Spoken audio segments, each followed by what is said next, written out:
Coming up on Network Africa, 4 miners die in South Africa after an earthquake at the Matsakane gold mine.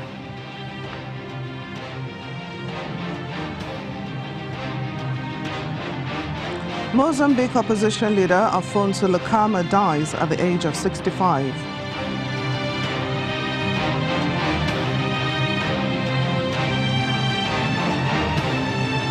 And 4 Kenyans die in Al-Shabaab attack in Mandera County.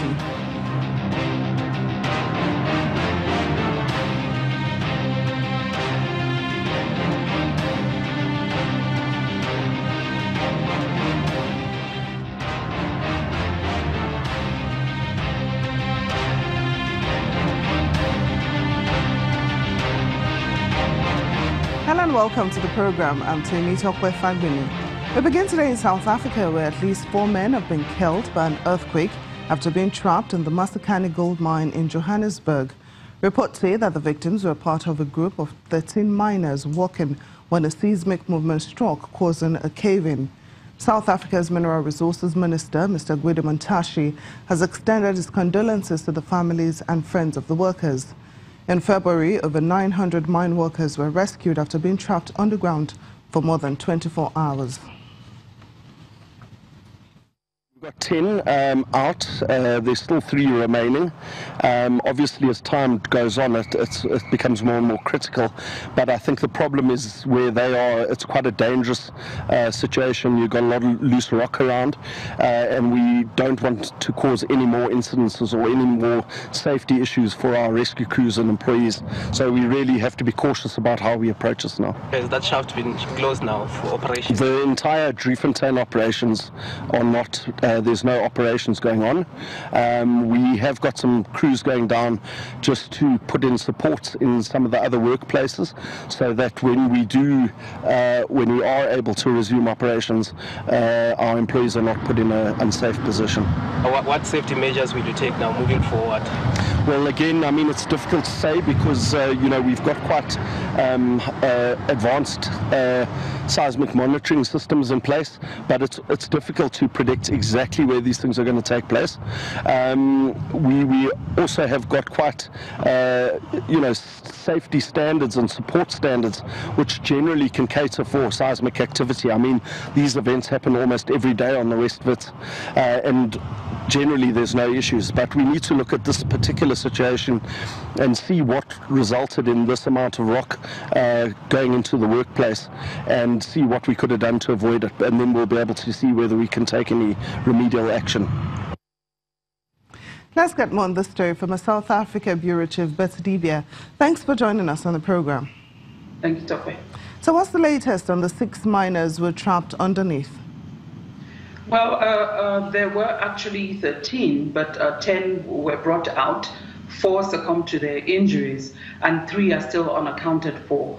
We understand that the rescue workers have managed to locate where they are, but they're yet to make contact. So in essence, they're still underground, they're still trapped. And a few minutes ago, we got the news that 2 more seismic incidents have taken place, which makes it quite difficult and quite dangerous for even the rescue workers. And we heard James Wellstead just speaking now. They too have to be cautious with the rescue workers so that we don't have more fatalities. But they're still there, and the Department of Mineral Resources and all the other relevant departments have officials there overlooking what is being done in order to ensure that these people come out safe. But as we speak, 4 have died, 6 are in hospital. We understand they're stable, and 3 are still unaccounted for. Now, South Africa's mining industry has often been accused of a poor safety record. What is the government doing to change this narrative? We don't put a blanket condemnation of the safety record. Some have worse records than others.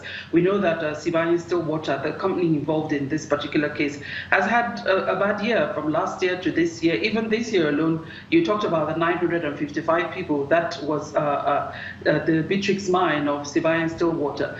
But government is saying what they're saying, what government usually says. And the Department of Mineral Resources, you talked about Gwede Mantashe, the minister, who has called an emphasis to replace more on safety rather than profit. So now the Department of Health and Safety inspectors, they're on site at the moment.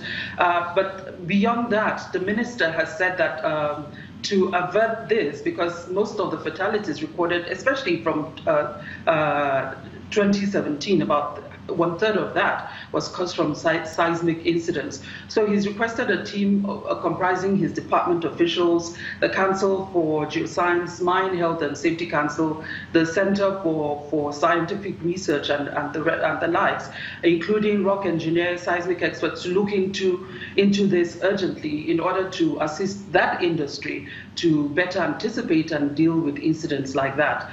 We know that some of the companies always tell you they have the most technologically advanced equipment, but then even these come with limitations. And mind you, we're dealing with very, very deep mining here, and we're dealing with forces of nature. So there's just so much that can be done, especially when it's not the issue of profit before the safety of the workers.